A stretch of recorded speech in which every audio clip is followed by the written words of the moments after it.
Ah là là là là, je reçois des dizaines de messages tous les jours. Comment on fait pour trouver un fournisseur? Comment on fait ci? Comment on fait ça? Etc. Ben, bienvenue sur cette vidéo. Je vais vous expliquer comment faire. Alors, vous êtes des dizaines à me poser la question tous les jours. Je reçois vraiment des messages tous les jours à ce sujet-là. Je sais que c'est un truc qui est super compliqué à trouver les fournisseurs. J'ai moi-même galéré à en trouver avant, du coup, de les mettre dans ma propre formation. Ça a été une grosse galère, des centaines de messages échangés, des centaines d'appels, des déplacements à droite à gauche dans les pays pour enfin trouver des fournisseurs sérieux. Et franchement, ça a été une galère. Donc là, je vous expliquais le cheminement finalement le plus simple pour trouver des fournisseurs. Ok. Alors, avant toute chose, avant qu'on continue cette vidéo, je vais vous demander s'il vous plaît de vous abonner, d'activer du coup la petite cloche de notification pour rien rater. On va sortir de plus en plus de vidéos là dans ces prochains jours, prochains mois, de manière régulière. Donc voilà, donc je vous demande s'il vous plaît de vous abonner. Voilà, faites, je vous laisse les 5 secondes pour le faire. Ok, c'est bon? Allez. Alors, ce qu'il faut savoir, comme je disais, c'est que vous êtes des dizaines à m'envoyer des messages tous les jours et ça je le comprends. Pourquoi? Tout simplement parce que c'est un milieu qui est ultra fermé, ultra exclusif. À savoir que quand on veut se lancer dans la log, trouver un fournisseur, c'est quoi? C'est la barrière de la langue. Si on ne fait même pas l'effort d'envoyer un message en anglais, attention, ou en polonais en traduction, ou en allemand, etc. Enfin, peu importe finalement. C'est déjà ces premières choses. Après vient du coup le fait de savoir est-ce que le fournisseur il coûte tel prix. Désolé, comme vous avez pu entendre, là, il y a un petit peu de bruit. Alors, je disais les prix, effectivement, les prix. Alors, ce qui est compliqué de savoir, quel prix ça coûte un véhicule, est-ce qu'il coûte 1 500 € comme certains nous l'annoncent, est-ce qu'il coûte 3 000 € comme d'autres nous l'annoncent, excusez-moi, ou est-ce qu'il coûte, je sais pas, peu importe, si une RS3, etc. Voilà, déjà, à savoir sur ça, combien ça coûte. Après, là, je vous invite du coup à aller regarder d'autres vidéos que j'ai tournées où j'en parle déjà de ces choses-là. Donc, je ne vais pas forcément me répéter dans cette vidéo sur les prix. Ok. Autre chose. Du coup, si vous connaissez pas les prix et que vous avez des choses qui sont un petit peu trop appétantes, hein, vous annoncez une RS3 entre 1500 et 2000 €, vous allez vous dire, ok, c'est pas cher, je vais y aller. Vous allez du coup bloquer un véhicule parce que dans la plupart du temps, on va vous dire oui, envoie-moi un acompte, le véhicule est pour toi. Il n'est pas encore revenu, il y a un transporteur qui va te l'amener, etc. Parce que vous faites, la première des choses, vous allez tellement galérer que vous allez envoyer un acompte. Et voilà, 1500 € plus tard, vous me renvoyez un message en me disant oui Chris, comment on fait? Je me suis fait arnaquer. Alors voilà, c'est le jeu malheureusement, mais c'est comme ça. Savoir, bon voilà, petite réponse, petit aparté très rapide, ça coûte un RS3 en moyenne en location à l'étranger, que ce soit en Allemagne, en Pologne, en Autriche, en République tchèque, au Luxembourg, peu importe finalement, savoir que la moyenne c'est 3 000 €, 5 000 € de caution, ça peut être un petit peu moins. Alors tous ceux qui crient au génie et qui me disent que c'est beaucoup trop cher, que je connais rien au prix, etc., et qui n'ont jamais ouvert d'agence de leur vie, qui ont juste joué à GTA ou à Gran Turismo, épargnez-moi vos commentaires, on n'a pas de temps à perdre avec vous. Voilà. Euh, Autre chose, voilà. Enfin, au niveau des prix, on est là-dessus. Donc, faire attention quand vous recherchez des fournisseurs à jamais envoyer d'acompte. Ok. Si vous envoyez un acompte, c'est que vous avez déjà rencontré la personne en réel et de préférence, quand je dis en réel, c'est directement dans ses bureaux que ça, à l'étranger, voir qu'il y a quelque chose, voir qu'il y a un lieu de travail sur lequel vous pouvez vous retourner si besoin. Première des choses. Et voilà, jamais envoyer d'acompte en dehors de ça.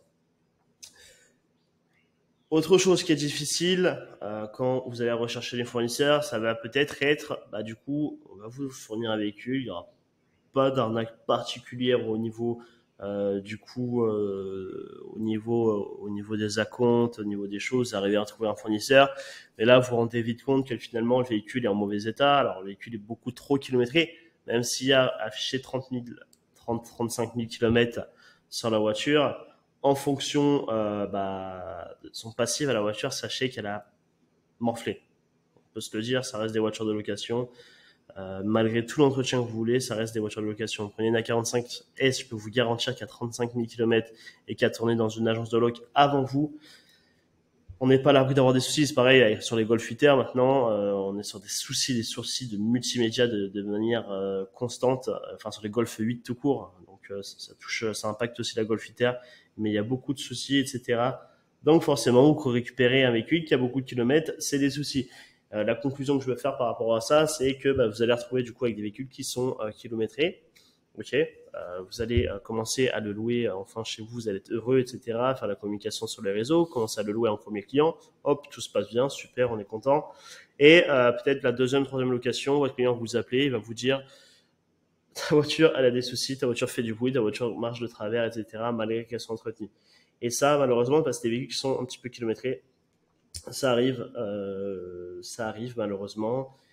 Et voilà, vous vous retrouvez du coup à être embêté, véhicule immobilisé parce qu'il faut aller les réparer, vous allez perdre de l'argent, de la crédibilité auprès de vos clients. Et voilà, attention, ce que je dis c'est pas une généralité sur les véhicules qui sont kilométrés, mais c'est malheureusement bien souvent le cas en fonction des modèles. Voilà, tout simplement. Autre point, je suis en train de réfléchir. Aussi, ouais, vous avez aussi le cas des fournisseurs qui, si, voilà, en continuant sur ce point-là, vous avez aussi le cas des fournisseurs si le véhicule, du coup, est endommagé, vous l'avez pas remarqué en partant, etc. Vous allez partir, vous allez faire vos premières locations, vous allez l'appeler, hop, le véhicule a un souci alors qu'il avait déjà, hein, ok. Et vous allez vous retrouver, du coup, à devoir payer ces réparations-là parce que forcément, vous ne l'aviez pas constaté dès le départ. Mais malheureusement, c'est le jeu et c'est comme ça. Donc attention, plein de mises en garde. Faites super attention à toutes ces choses-là. Cette part est faite.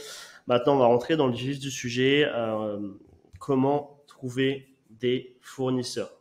Comment trouver des fournisseurs à l'étranger?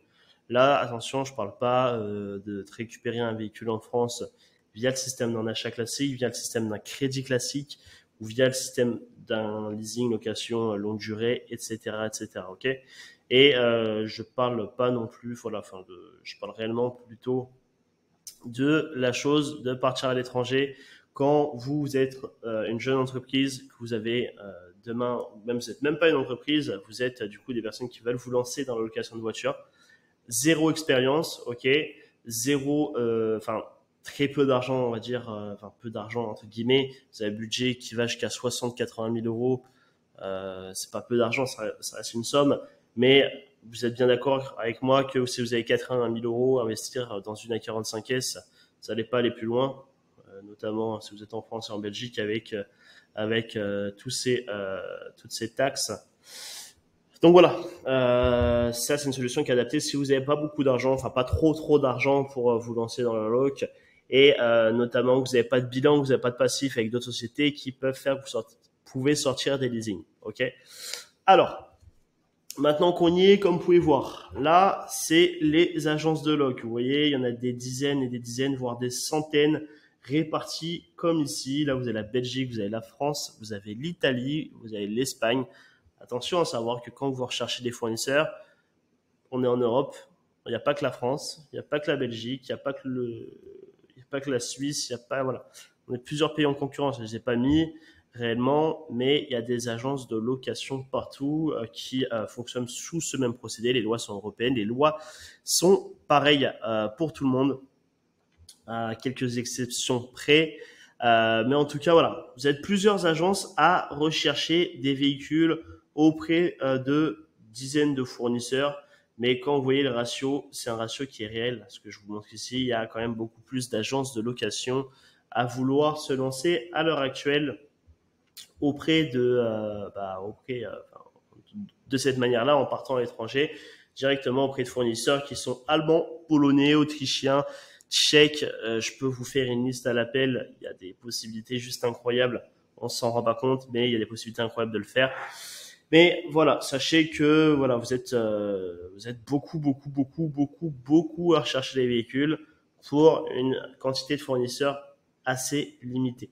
Donc forcément, si vous faites ce ratio-là, il y a forcément énormément de monde, plus de demandes que d'offres disponibles sur le marché. Ok ?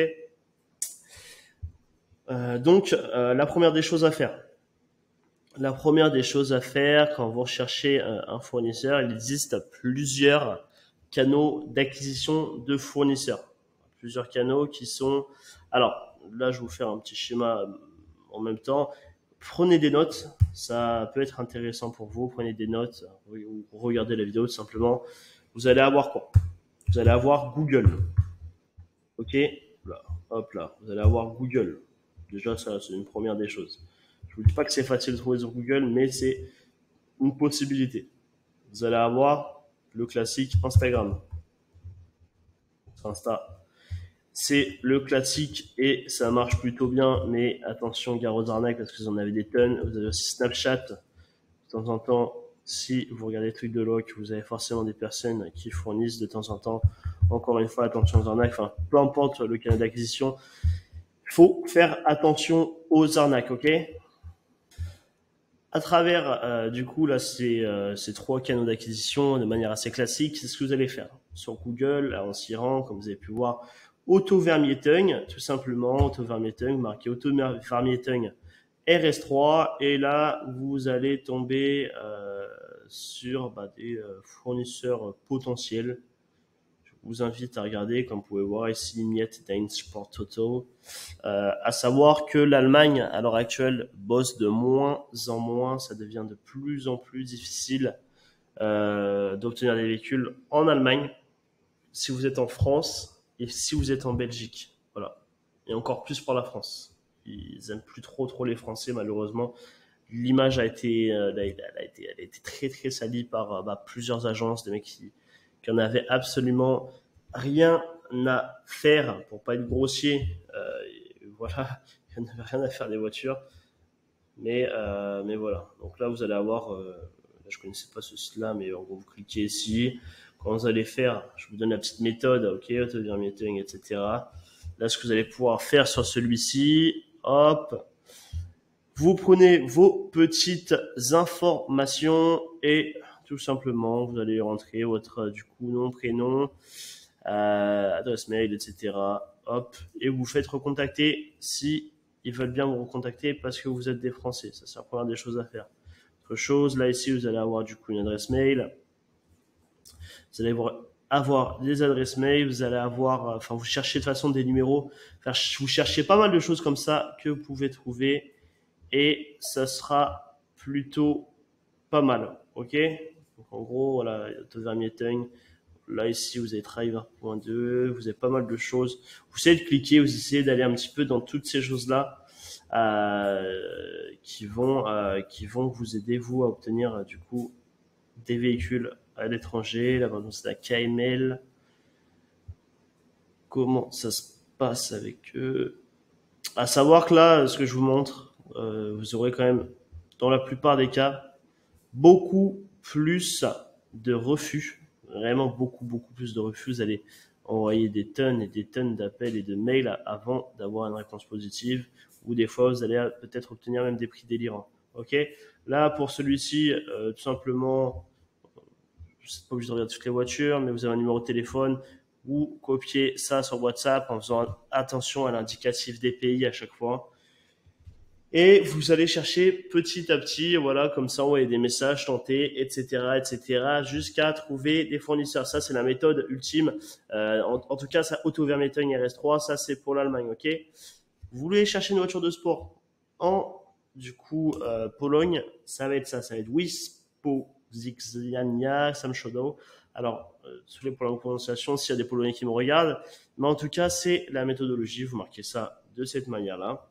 Et vous allez tomber sur différents fournisseurs potentiels, comme vous pouvez voir ici. Alors, c'est Undersea, vous allez tomber sur Rescar, etc. Alors, eux, je sais qu'ils fournissent pas, enfin, ils fournissaient pas de mémoire il y a quelques temps. Donc ça, c'est encore une fois, c'est pas parce que je vous le dis qu'il faut pas le tenter, essayez de tenter. Ça dépend réellement, finalement, ils ont peut-être changé d'avis. Donc, tentez. Et voilà, donc là, on est sur Spectrum Car, par exemple, .pl. Exactement la même méthodologie. Vous allez du coup sur les différents sites internet du coup de ces fournisseurs-là. Vous allez dans tout ce qui est Du coup, la contact, ça va pas le faire parce que ils ont plusieurs agences. Mais en tout cas, vous descendez jusqu'à essayer de trouver là, comme ici, un très joli numéro de téléphone, une très belle adresse mail. Ok, là vous avez déjà l'indicatif, plus 48 882 552 882. Ok, et là, exactement la même méthodologie. Alors, soit vous avez le bonheur de parler anglais, et bah, c'est cool, vous appelez en anglais, ça se passe très bien de manière générale parce que tout le monde parle anglais à l'étranger, on va dire, dans la plupart des cas. Donc, vous les appelez ou vous envoyez un SMS, enfin un WhatsApp, etc. Vous passez directement sous cette méthode-là, vous envoyez des messages et on va vous répondre de la manière oui ou non, tout simplement. Il n'y aura pas de perte de temps, ça va être oui ou non, ou on vous répondra pas tout simplement. Ok. Ce que vous allez faire, bah, c'est que vous essayez de les contacter sur tous les canaux possibles. Si vous voyez que Spectrum Car, là, comme vous voyez, bah, ils ont une adresse mail et un numéro de téléphone. Vous les contactez et sur l'adresse mail et sur le numéro de téléphone. Et vous allez chercher aussi, s'ils n'ont pas Instagram, vous mettez des DM sur Instagram, etc., de manière à pouvoir les contacter. Ok.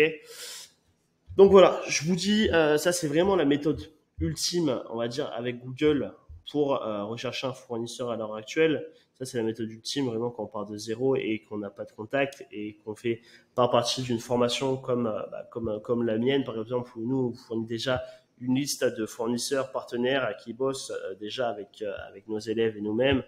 Ça c'est un raccourci juste exceptionnel. Si vous avez un petit peu d'argent à investir, vous voulez apprendre en plus de ça, le métier de la location de voiture, et que tu veux pas perdre ton temps sur cette vidéo, bah, ce que tu fais, c'est qu'il y a un petit lien là, directement dans la description. Tu cliques, tu prends rendez-vous, tu vas tomber sur moi-même ou un membre de mon équipe et on va t'expliquer, on va faire un petit point. Alors ça, totalement gratuit, totalement gratuit, donc tu as juste à cliquer, on t'appelle, on voit ce qu'on peut faire ensemble, si c'est cool, si on peut travailler ensemble, si on peut accélérer le truc, etc. Et ça va bien se passer, ok? Donc voilà, petite aparté faite, à part si tu passes voilà, par une formation comme la mienne, où tu passes par éventuellement, alors encore une fois, attention à ce qu'on peut vous vendre sur le marché, mais éventuellement des gars qui vendent des listes fournisseurs. Et encore une fois, je dis bien attention à qui vous les prenez, parce que ça peut être vite un bordel aussi. C'est juste des trucs obsolètes, etc. Et ça le fait pas tout le temps. Mais voilà, si vous passez pas en tout cas par un service payant et que vous voulez économiser, ça c'est ce que je viens de vous montrer, c'est des solutions. Mais je peux vous dire que vous allez y passer des heures et des heures et des heures et des heures. Ça va pas être la solution miracle. En tout cas, c'est une méthodologie de travail qui est super simple, ok, et qui tient la route. Au niveau du coup d'Instagram, c'est un petit peu près la même chose. On va dire que vous tapez Otto Vermietong, vous allez commencer à retrouver plein de fournisseurs au fur et à mesure, à force de les ajouter, à force d'envoyer des messages, vous allez avoir de plus en plus de suggestions d'autres fournisseurs, etc. Donc là, c'est toujours pareil, c'est de la méthode de bourrin, c'est vraiment de la grosse méthode de bourrin. Bah, c'est vous envoyez des messages, vous envoyez des messages, vous envoyez des messages, vous envoyez des messages, jusqu'à éventuellement avoir une réponse positive. Et encore une fois, attention aux arnaques, attention à la spéculation, attention à tous ces trucs-là. Pas d'offres trop alléchantes. Attention aussi à tout ce qui est réservement à la voiture. Attention à toutes ces choses-là. Ok. Super attention. Je vous aurais prévenu. Ça, c'est vous et vous-même maintenant. Mais en tout cas, vous allez sur Insta, vous bourrinez ça, vous envoyez des messages à fond. Pareil sur Google. Voilà, ça c'est vraiment dans le cas où vous voulez absolument pas payer quelqu'un. Et par contre, il va falloir être prêt à y aller à fond, et même des fois vous déplacer dans des pays. Donc c'est peut-être pour ça que même finalement, même de prendre une formation, et enfin c'est même pas peut-être, c'est même sûr, de prendre une formation, ça va vous éviter quand même en termes de prix. Si vous regardez bien sur la fin, si vous faites arnaquer, bah, ça va vous coûter X milliers d'euros. Si vous déplacez à droite, à gauche dans les pays, ça va vous coûter plusieurs centaines, voire milliers d'euros également. Vous voyez, c'est beaucoup de choses qui font que à la fin, ça fait mal au crâne et on se dit mince, j'aurais dû plutôt écouter son conseil et le faire. Mais voilà. Sur Snapchat, c'est la même chose. Alors Snapchat, j'ai pas de méthode particulière pour vous aider à trouver un fournisseur en particulier. Mais en tout cas, il entraîne dessus. Donc en gros, des fois, si ça a plutôt permettre encore d'envoyer un autre message, faire un autre truc de bartothérapie. Si vous trouvez quelqu'un sur Google ou sur Insta, il affiche son Snapchat, mais vous répond pas ni sur WhatsApp, ni sur du coup Instagram, bah, vous allez lui envoyer un message sur WhatsApp, tout simplement. Voilà. Donc voilà, je pense qu'on a fait globalement le tour de manière assez rapide finalement, assez rapide, mais pas forcément besoin que je m'étale beaucoup plus. C'est rien que je vous bouffe, enfin je vous rabâche des choses pendant 40 minutes, mais vous l'aurez bien compris, si vous voulez chercher des voitures du coup à l'étranger, en Allemagne c'est Autovermietung, si vous voulez aller en Pologne c'est Wyspozklania Samochodow, directement comme ça. Vous inquiétez ces choses-là, vous prenez votre téléphone, un petit peu de courage, un peu de patience et vous y allez à fond en faisant attention absolument à tous ces pièges. Ok? Donc l'équipe, encore une fois, si vous avez des questions, vous voulez que j'approfondisse un peu plus le sujet, les fournisseurs, n'hésitez pas à commenter cette vidéo. Je vous donnerai du coup de plus en plus d'astuces. Si vous avez besoin de questions un petit peu plus perso et que je peux éventuellement, alors je dis bien éventuellement, je reçois pas mal de messages, mais éventuellement vous aider, vous m'ajoutez, c'est Chris DNY comme la chaîne YouTube, Chris DNY sur Instagram. Vous allez sur Insta, vous m'ajoutez, etc. M'envoyez des messages avec grand plaisir que je vous répondrai petit à petit à tous. Et autre chose, pense du coup à t'abonner à cette chaîne YouTube si tu l'as pas fait au courant de la vidéo comme au début. Et voilà, si tu veux te lancer dans la location de voiture, c'est absolument le moment. 2023, c'est la meilleure période, vraiment la meilleure période de ces dernières décennies, je pense, pour se lancer. Enfin, c'est même pas je pense, c'est sûr. Je dis toujours je pense, mais c'est sûr pour se lancer dans le loc de voiture. On est en 2023, c'est la plus grosse saison de mariage en France. Alors, j'imagine pas en Belgique, voilà. Enfin, c'est un truc qui est juste dingue. Donc, c'est vraiment le moment de se lancer. Donc, si tu es chaud d'accélérer les choses, que tu vas pas perdre ton temps à rechercher les fournisseurs, tu veux pas perdre ton temps à savoir comment on fait avec la banque, tu veux pas perdre ton temps à savoir comment on fait des contrats de location, si tu veux pas perdre ton temps à savoir comment on fait pour trouver des clients, si tu veux pas perdre ton temps sur tout finalement, et de l'argent et du coup surtout du temps et du temps mental, réserve ton petit rendez-vous là dans la bio et on se retrouve avec moi-même et mon équipe. Allez l'équipe, je vous retrouve dans une prochaine vidéo. Ciao.